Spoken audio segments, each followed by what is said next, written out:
Oh, shit. Come on, bring it. All right, here we go. Please introduce yourselves and tell us about your role in the film. I'm David Oyelowo, and I play Lightning. I am Terrence Howard, Deshaun. No, Terrence Howard, and I play Colonel Bullet. Hi, I'm Cuba Gooding Jr., and I play Major Emmanuel Stance in the movie. Red Tails.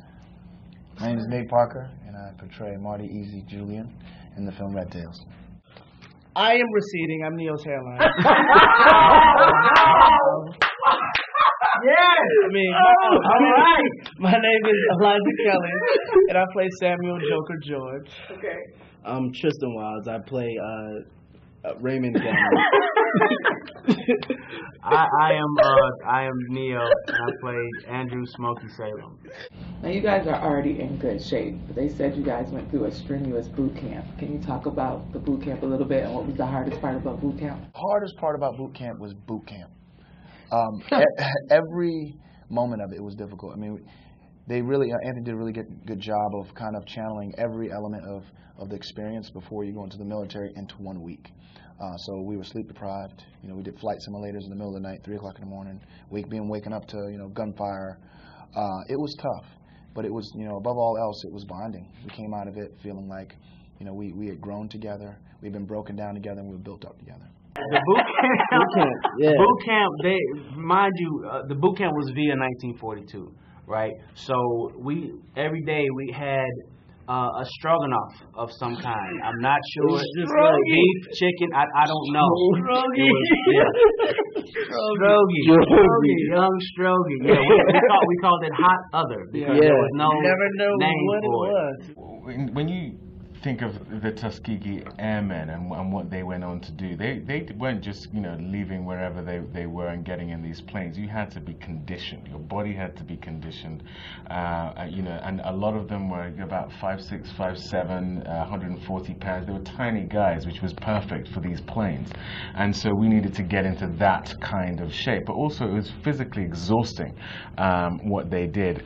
For what they did, but what we were about to do, which we didn't know at the time, but being in those cockpits, actually acting it, was so exhausting because the suits they wore were so thick, and literally just the exertion within those cockpits was, it was, you knew you'd done a day's work after being in there. So we needed it, but also the boot camps we did was a great way of getting to a level of camaraderie, which I think comes through in the film.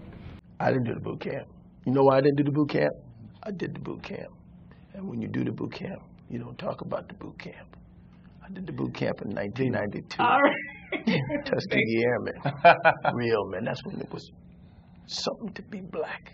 Really? And an actor. See what we have to deal with on in the strength of your persons. Just break into monologue. What I'm talking about, boy. He's going to tell me to push up. Sit up straight.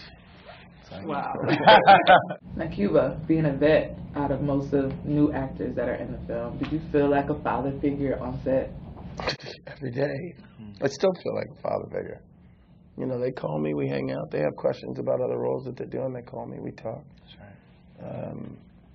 And it's such a treat to see these brothers come up this way. I mean, these guys are educated, college educated. They're producing, directing, writing, singing. I mean, Tristan Wilds and Elijah Kelly, their voices are phenomenal. Mm-hmm. And I think they're working on an album with Neo anyway, right? Mm-hmm. So,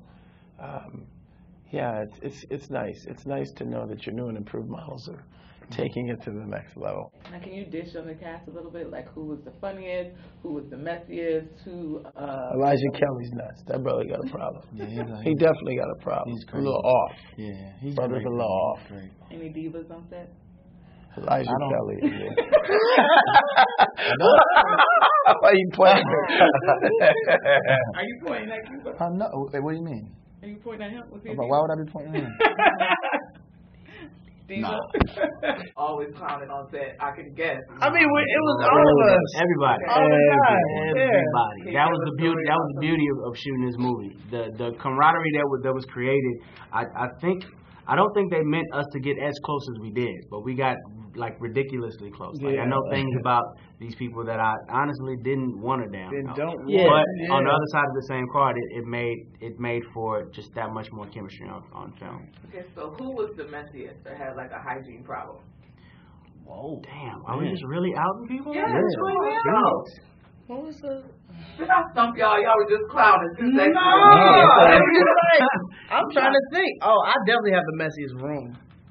Yeah, I definitely have the messiest hotel. Since you played Lightning, who was like a firecracker and like really, really passionate, and aggressive, was there anybody on set that like reminded you of Lightning? You're trying to get me to out somewhere right now. To be perfectly honest, there was a passion exhibited on this film like I haven't seen on any other movie I have Cuba done Gooding before. Jr. I was avoiding Cuba saying Gooding that. Jr. But Terrence I mean, just threw him right under the bus. No, that's a great bus to be on. I'm threw him on the bus because he is fearless, he is talented, and extremely passionate. Yeah. Now, with a cast so big, usually you can audition for another role, and that's not the role that you got. Did anybody audition for another role? I did. I did too. Okay. I auditioned for your role. You did? Yeah. I think that's why my audition sucked so bad. I auditioned for Lightning. Wow. Yeah. Now, what do you want people to take away from the film? I think above everything else, that it's a good time, but not only is it a good time, it's an homage to excellence, a time where these men demanded every ounce of their capacity to achieve a goal. And I think that's a life lesson. That's not a lesson that's specific to any race or to any time. It's specific to now if we want to continue to progress. So excellence. These men were excellent in everything they did to get to where they wanted to go. And uplift the American brand abroad. After 9/11, it wasn't cool to be an American and be in Europe. And we're warriors over here. We do great things for our country that we're proud of. And like I say to the troops that I run into, thank you for your service.